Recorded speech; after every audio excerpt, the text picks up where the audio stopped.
But let me speak about Amnesty International, because that was a watershed moment. Important, late it came. It was long overdue. Long overdue. We, the people of Palestine and the institutions of Palestine, have been saying this for at least 73 years. But better late than never, as you say in this part of the world. This very respected human rights organization issued this month a report, damning report, to describe the actual reality in historic Palestine, the Israeli practices in historic Palestine. The report laid out clearly how Israel's system of subjugation in historic Palestine constitutes apartheid. The A word, apartheid. In its own words, the Amnesty International, it describes that system as a cruel system of domination and a crime against humanity.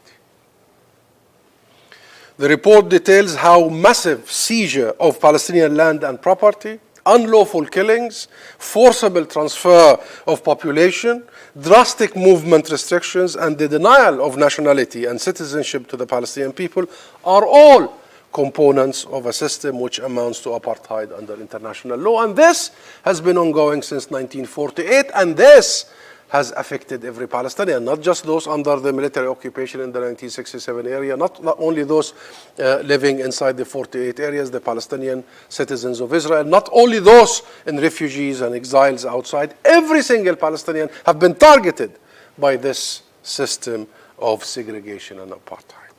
It's a very well-studied, documented, argued document, and I would urge you to peruse and to visit and to study very carefully. It's long, 280 pages, but for those who study international relations, for those who study history, for those who care about our global system, for those who want to know how the human rights world work, because this is not the first report. It came after the human rights issued another report, very similar, last year.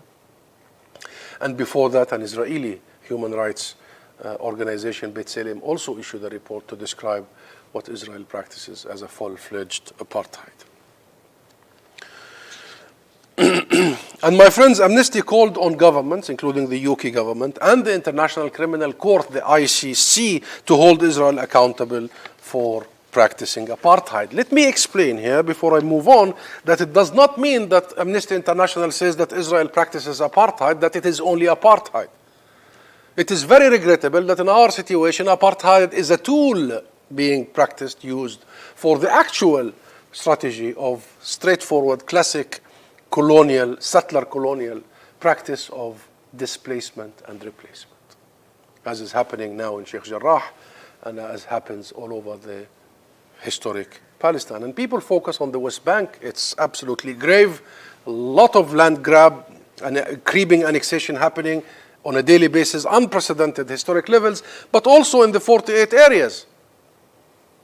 Things in the deep in the Galilee and all these around the Nazareth, in the Naqab, as you may have been following recently, there are the same attempts with the same organizations, with the same mentality, with the same overriding goal of ridding the land of its native population. So while we appreciate and welcome the report by Amnesty, and we understand that it wanted to investigate the particular issue of practicing apartheid, and they have come up with a damning confirmation of that, we also need to remember that this was not just a system of racial segregation for the sake of domination and economic abuse of a nation like South Africa. This is also a complete denial of our existence and a process of complete replacement. Having said that, the question is, with all these reports, and it's not coming only from the PLO or from Palestinian human rights organizations, though these organizations, very renowned, very respectable worldwide, have been saying the same for years. Like Al-Haq, and Israel has designated these organizations as terrorist organizations only a few months ago because they don't want their documentation because they want to continue having this culture of impunity. This is the situation that we need to discuss and think together about, because the only pressure ever applied on Israel is in the form of inducements. Inducements. That's the only pressure. Stop expanding settlements, the international community would be saying, the United Kingdom, the US, stop building settlements and we will sign a bigger and better trade and even arms deals with you. It was never tried, never that international law requires. It is the responsibility of the contracting parties to impose sanctions when countries, states violate basic provisions of international law.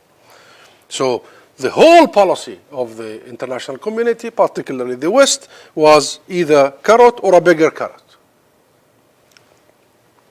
This is catastrophic, my friends, and it has been catastrophic and it continues to be catastrophic, not only for us, the Palestinian people, forced still under the oppressive apartheid rule. It is also catastrophic, if not more, for the world, the post-World War II global rules-based order. That did not come out of nothing. That order, that system. Because the lesson is clear.